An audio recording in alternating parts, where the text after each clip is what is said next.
لله نحمده ونستعينه ونستغفره ونؤمن به ونتوكل عليه ونعوذ بالله من شرور أنفسنا ومن سيئات أعمالنا من يهده الله فلا مضل له ومن يضلل فلا هادي له وأشهد أن لا إله إلا الله وأشهد أن محمدا عبده ورسوله فإن خير الحديث كتاب الله وخير الهدي هدي محمد صلى الله عليه وسلم وشر الأمور محدثاتها وكل محدثة بدعة وكل بدعة ضلالة وكل ضلالة في النار.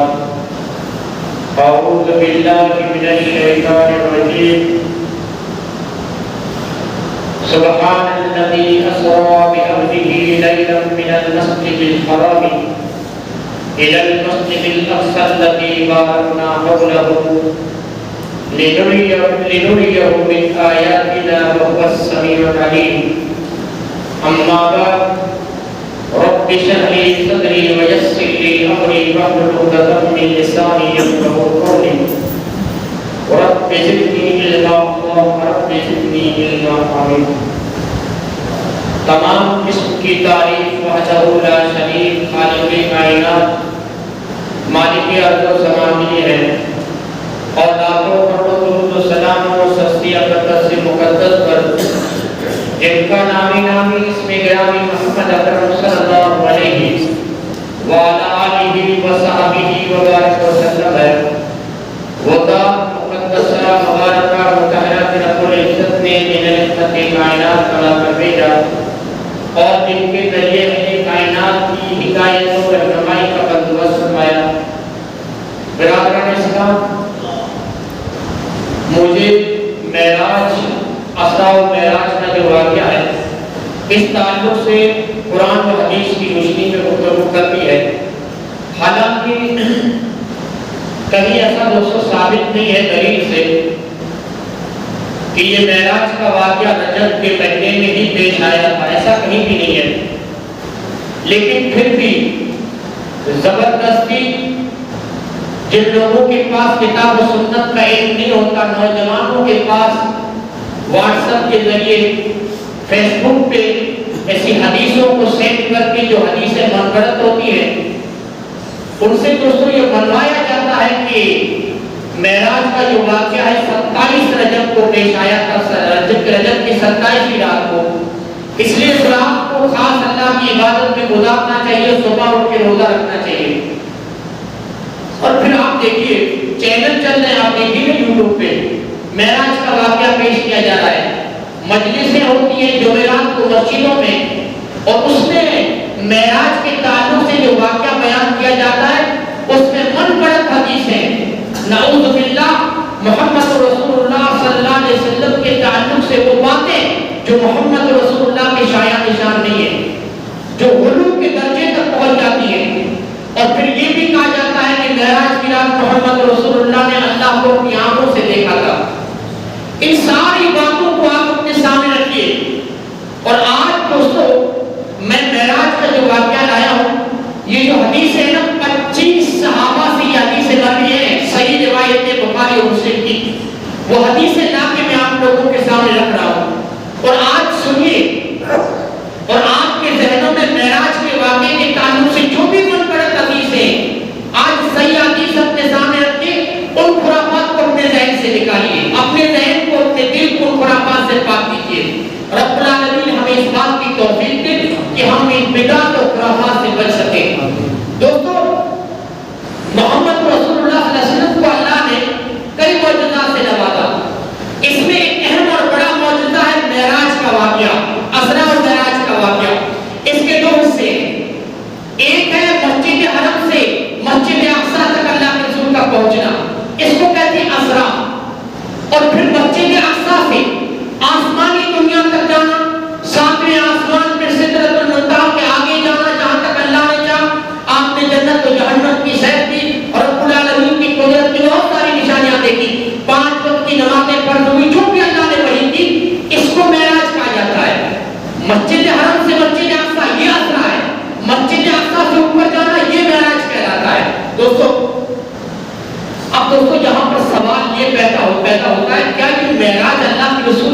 بیداری کی حالت میں گئے تھے پوری جسم اور روح کے ساتھ؟ یہاں پر یہ سوال پیدا ہوتا ہے.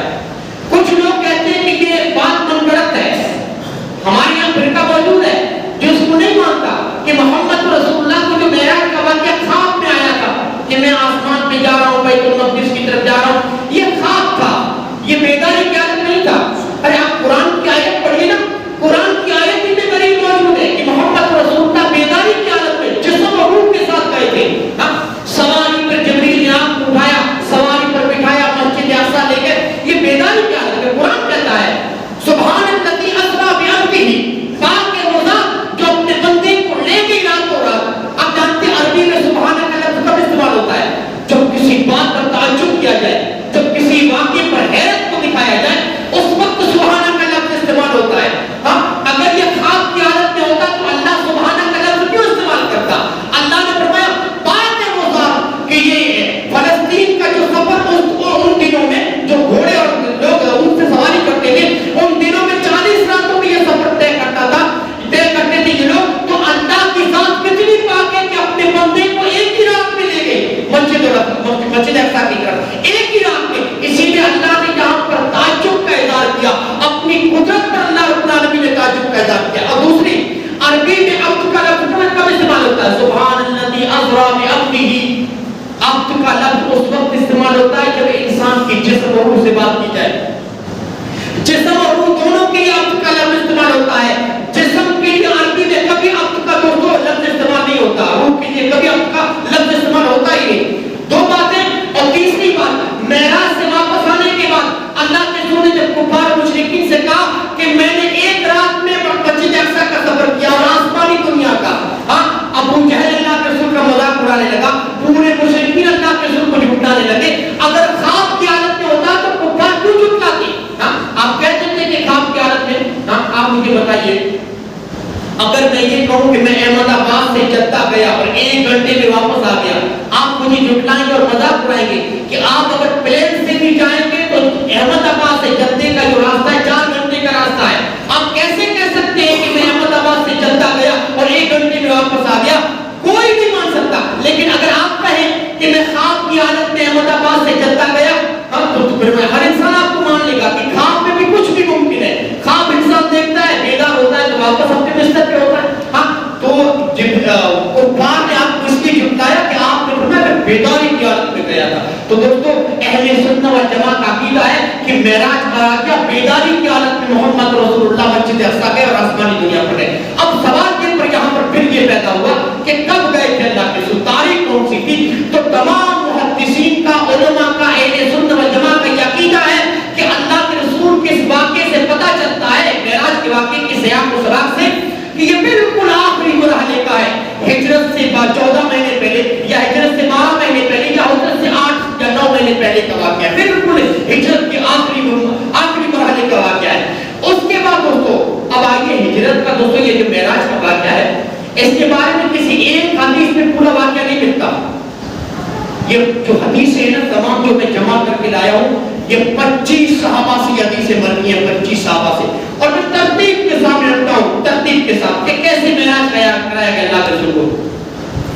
اللہ کے رسول نے فرمایا کہ میں معراج کے موقع پر، معراج کی رات میں اپنے گھر پہ سویا تھا. اور بعض روایت میں آتا ہے کہ محمد رسول اللہ صلی اللہ علیہ وسلم ہانی رضی اللہ تعالیٰ عنہ کے گھر پہ اللہ کے رسول صلی اللہ علیہ وسلم آرام کر رہے تھے. اچھا اللہ کے رسول صلی اللہ علیہ وسلم نے ہانی کو اپنا گھر کیوں بتایا؟ یہاں پر یہ کہا جاتا ہے کہ اس وقت اللہ کے رسول ہانی کے گھر میں رہائش پذیر تھے، وہیں پر رہتے تھے. تو اللہ کے رسول نے فرمایا کہ جبریل نے چھت کو کھولا، ہانی کے گھر کی چھت کو جبریل نے کھولا اور جبریل اندر داخل ہوئے.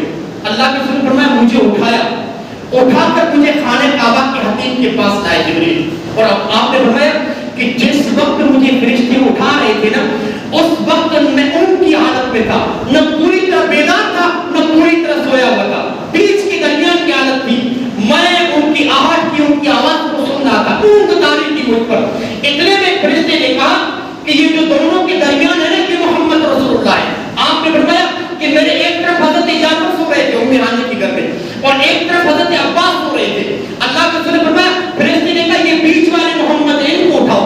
فرشتوں نے مجھے دونوں کے درمیان اٹھایا اور مجھے زمزم کے پاس لائے،